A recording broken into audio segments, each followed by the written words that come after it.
Gatekeeping is the bane of Titanfall 2.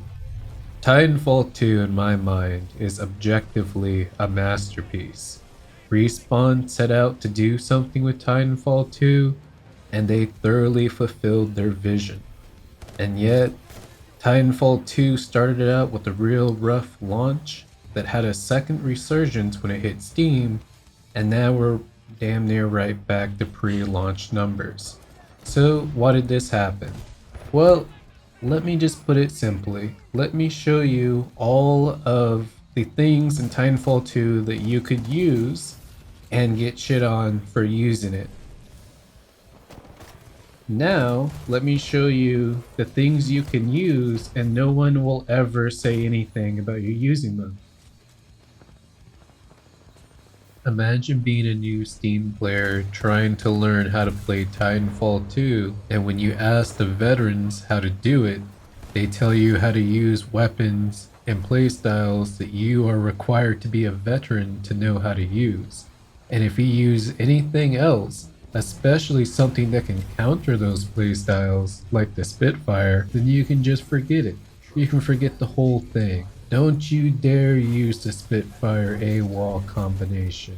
If you can't zip around the map at 300 miles per hour while aiming accurately with an SMG, then you had better just sit around in the gauntlet for 20 plus hours a day until you can manage to do so and catch up with the veterans. And it's a very unrealistic test to expect of anyone. These people don't even know the maps yet, and they're up against people that know the maps like the back of their hand. There's no contest. They cannot outplay a veteran at their own game. And if the veteran was as good as they thought they were, there would be no real counter and they would lose no matter what. So them trying to use the AWOL Spitfire combo, them trying to use invisible G2, I don't know. None of that stuff would actually matter if they were as good as they thought they were, because the zipping around fast and hard playstyle is actually the most effective in terms of getting kills, building up your Titan core, etc. And that's the actual reason why it's used, not just to show off and look cool and make it seem like that's how you can only play. But that's what it's really become when you have two teams that, truth be told, aren't very good, both playing with the, fast and hard, fast movement style. Then it's all well and good, they're missing all their shots, but they're all missing all their shots, they're having a great old time. But if one guy decides he's not going to do that, and he's going to actually be accurate with the Spitfire at a distance and counter the playstyle other people are using, now there's a disturbance in the force. Now there's a problem. So because of this, the people act out and lash out at that individual. The problem can't possibly be them not being as good as they think they are and not actually being able to counter a stationary playstyle with movement, which in theory everyone should be able to do. That's why movement is the meta that it is. Instead of that, they take it out on that player. Oh, that player simply isn't playing the game properly. They're not playing it right. It doesn't matter if they're winning all their firefights and on the top of their scoreboard. They're not playing the game it's meant to be played, despite the fact they're using tools and the game for a reason. If you zip around without deliberate purpose and completely oblivious to the angles you're exposing yourself to, then there are going to be certain playstyles that counter that. That's completely fine. People that are truly good at the game can counter those stationary playstyles with absolutely no issue. Having come from Battlefield myself, I started off this game as a hard and slow ground pounder with the Spitfire Invisible combo. And I'm not gonna lie, I found it pretty hilarious at the time how mad people got. And didn't really deter me. I think I got to like Generation 5 with the Spitfire before I realized, you know what? This weapon kinda sucks. And I never looked back from there. But until I had that phase, that transition period of using the Spitfire, using the cloak, relying on, traditional ground combat and cover and all that kind of stuff, I would never grow to find that ultimately in Titanfall 2, it isn't the best way to play, and that there really is a method to the movement and a purpose behind it. You have to give people time to grow and time to get over these growing pains. When you force them to play to lose over and over again and seriously expect them to just sit there and lose over and over again for hundreds of hours a day until they can outplay you at your own game, they're simply not going to do that. And the result is, at least on PC, as I'm very sad to say, a second mini death, if you will, as we've fallen from, I think, upwards of 30k players concurrently at one point, down right back to 2,000 even on prime time on some days. And these are PC numbers only, bear in mind. But that mini revival was primarily on PC in the first place because of the Steam release.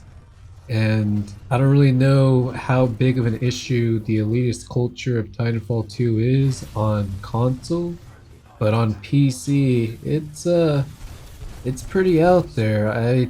I've seen a lot of people tell me, and just talking, network chat in general, that Titanfall 2 has the most elitist culture of any FPS game they've ever played by like a pretty wide margin. Like, it's right up there with the original Team Fortress 2 community, the Arma community. Like, no one stands a chance compared to the Titanfall 2 community in terms of elitism. And in some ways, I see it, because Titanfall 2, to be truly masterful at the game, is quite an accomplishment. It is.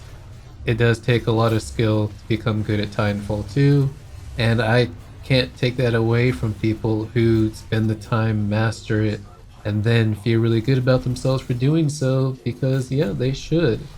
But as I said, if you really were as good as you thought you were, then you wouldn't have any issue with people using stationary playstyles. And personally, pilots in universe in Titanfall 2 are all like super cocky elitists. Like, have you ever heard a pilot talk in the campaign? Like, yeesh. And so, I definitely think it attracts that kind of player and mindset. But the end result here is that, for the most part, any new players from Steam trying to get in have found an enormous, not only skill gap, but a refusal to compromise in the community to accommodate the fact that they just started playing the game, that they didn't really even know the maps when they started out, and there's just no way you can expect people to try to outmatch veterans at their own game so far late into the game cycle. I think that when Titanfall 3 comes out, I'm saying when, not if, because that's what it means to be faithful.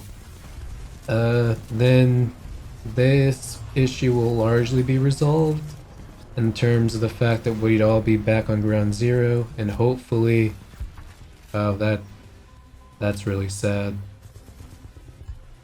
Oh my. And hopefully we'll all be on the same footing, and we'll all realize together, what it means to grow and become a true next-gen pilot in Titanfall 3. But yeah, that's my thoughts on the matter. I'm just really sad that the mini revival that we had fell so far so fast too.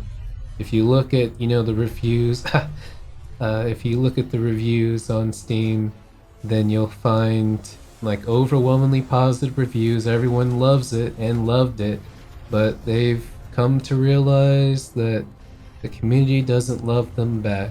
And I guess we just all rather be in our little circle of elitist pilots with only 2,000 of us. So yep, that's the end of the video.